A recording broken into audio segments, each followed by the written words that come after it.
of Counseling Psychology at Yorkville University. At the end of this degree, she plans to join the College of Registered Psychotherapists of Ontario as a registered psychotherapist. This will allow her to provide a deeper exploration and broader services to the Kingston, Ontario, and Find Your Voice music therapy virtual community. Alexa is a team clinical lead and currently facilitating a 2S LGBTQIA+ voice therapy sessions for non-binary and trans folks through our Transformative Voices programming. So welcome, Alexa, sorry. Wonderful. Good morning, everyone. You can hear me? Perfect. So it's nice to meet you all and to chat with you today about music. Okay. I think we're back in business here. We worked out the kinks. So I'm going to welcome Alexa. So I'm going to be chatting with you today about how music can help with acquired brain injury and stroke.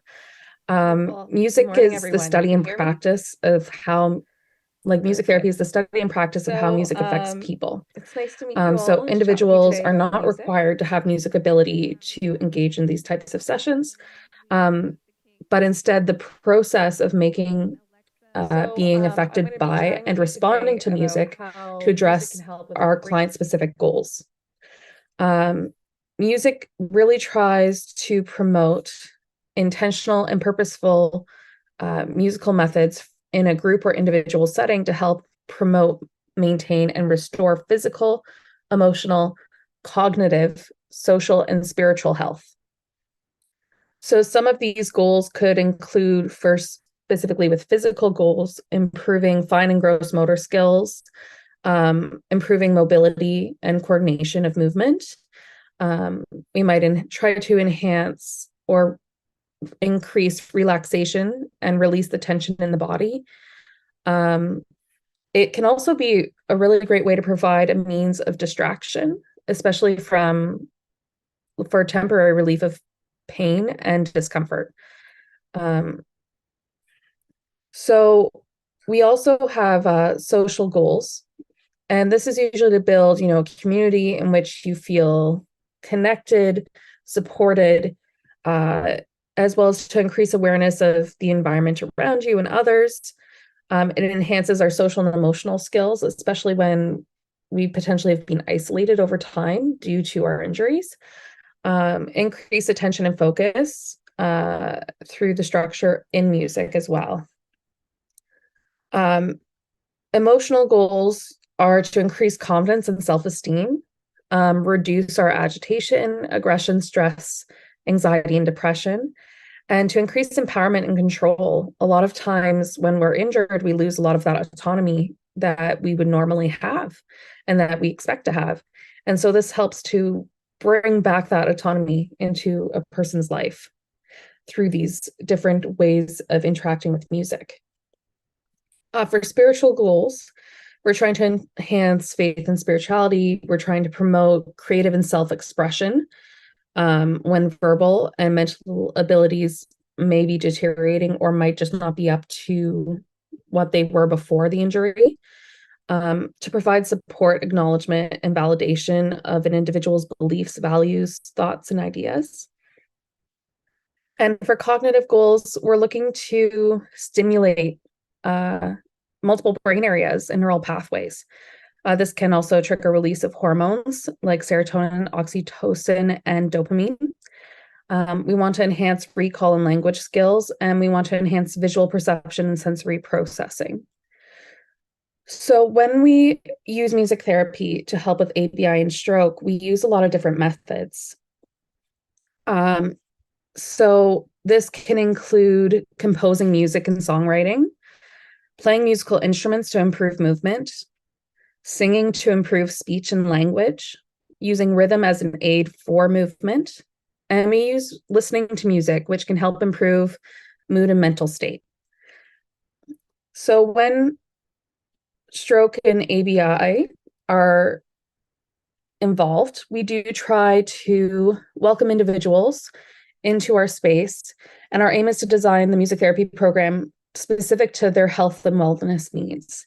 So that might be group or individual. And so if we're in a group, we try to come up with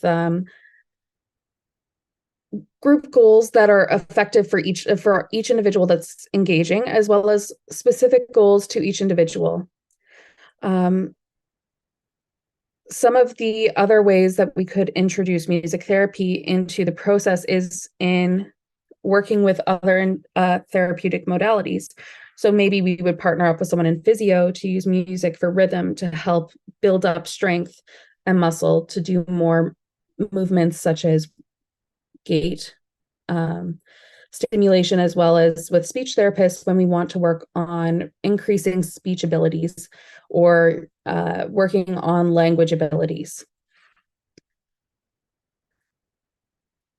So I wanted to see if there were any questions so far. So if you have any questions, please use the live chat now to add anything in. While I wait for a question to come in, I would like to mention that there is a really great handout from the American Music Therapy Association discussing music therapy with ABI that has linked research to it as well. But there's also a lot of current research as well that that may be of interest to folks. And I'm happy to discuss at least 2 studies that are more current as well. Okay, so that's actually very common, where suddenly memories of past music are no longer kind of associated in our brains. And so even in some cases, some people can find that previous music that they used to love before their injury can cause, it sounds like noise to them now. It doesn't have the same neural connection. So sometimes it's about reintroducing these elements back into your life. So potentially taking music therapy as like a music lesson in some ways, or introducing yourself to another instrument that with a similar style, but is a different instrument. So it's associated differently within your neural pathways. Might be an advantageous kind of way to look at it. Okay, so is there any kind of adaptive instruments in Canada? There are some. They've been creating all these new adaptive instruments to help, especially with folks that, have lost certain abilities. There's a few instruments that come to mind. I'm trying to remember each name off the top of my head, but I believe there's probably a few that I'll see if I can find the link that I saw previously and add that to the list as well. But for adaptive instruments, there's a lot of different ways we can apply those. It's wonderful you found one used with the foot for strumming. I think, there's different ways that we can apply this kind of stuff. For example, there is one instrument that requires very little movement as well as pressure to make sound. And so it's sort of like the idea of a theremin, but it's more related to strings. So I'll see if I can find the name of that and post that as well. So I know there's a lot of information out there. It's just hard to find it all right away. If you all have questions or you're looking for suggestions, please contact the Find Your Voice Music Therapy team. We have a lot of information on hand, and we're happy to support where needed in finding the services you're looking for, especially when it comes to using music to help with ABI and stroke.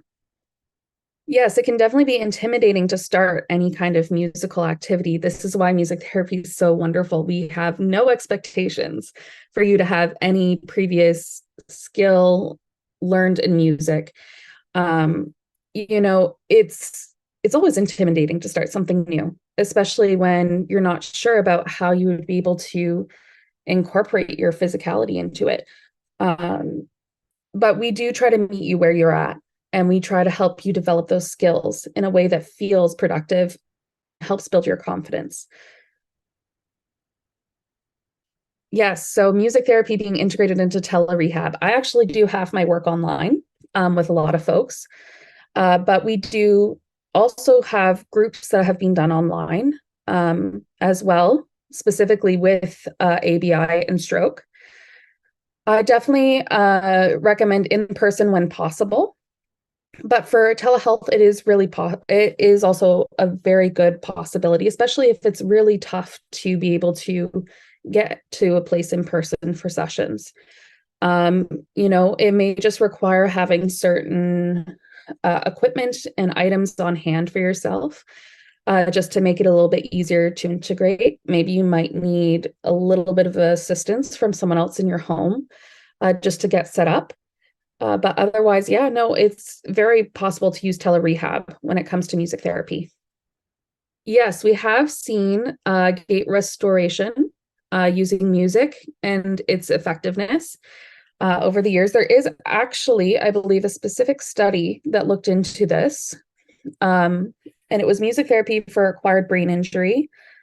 I believe one of the authors was Choquette. And so they used, what was it they used? They used a specific auditory stimulation, rhythmic auditory stimulation to help with gait parameters in stroke patients. And there was, based on the two studies that they had pulled, there was a lot of improvement in the gait of the individuals that had that. So I believe, there's so many ways we can include that. I've also seen a lot of results using music therapy, especially for speech. So if you're having trouble with speech, there's a little bit of slurring, music can help a lot with that. Yes, prearranged music can really help with anxiety. It can be scary to see how much our abilities have changed. I don't say we've lost ability, I say we've changed abilities. So it is a type of loss to lose what we're used to. And that can also mentally affect us. And so it's important for us to try and engage maybe in a different way than we used to, so that we can start to build back up that confidence to engage maybe in a different way. I think if you do want to start, maybe you start off gently and start to increase your participation. Some folks, when they start off in a group, they're less physically participating and more listening, starting to get adjusted.